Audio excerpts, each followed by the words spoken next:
মাননীয় প্রধানমন্ত্রী, আপনি এখনো প্রধানমন্ত্রী আছেন, আপনি একটা সৎ সাহস থেকে একটা চ্যালেঞ্জ গ্রহণ করেন।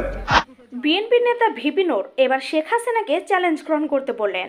ভিপি নূর বললেন, প্রধানমন্ত্রী আপনি এখনো প্রধানমন্ত্রী আছেন, এগিয়ে এসে অন্তর্বর্তী সরকারের সাথে চ্যালেঞ্জ গ্রহণ করেন।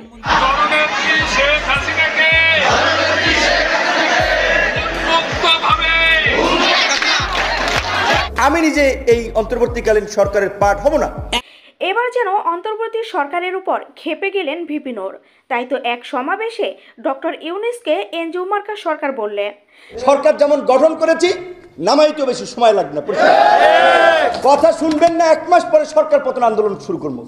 এনজিও মার্কা কাঠামোতে 6 মাস টেকা অসম্ভব হবে। একজনের একটা মিনিস্ট্রি চালানোর অভিজ্ঞতা নাই, তারা দিচ্ছেন আপনার 3টা মিনিস্ট্রি। এটা কি পুতুল খেলা? ভিপি নূর আরো বলেন, 1 মাসের মধ্যে আন্দোলন ঘোষণা করব এবং অন্তর্বর্তী সরকারের পতন নিশ্চিত করব। অন্যদিকে জনগণও এখন শেখ হাসিনাকে প্রধানমন্ত্রী হিসেবে মানে।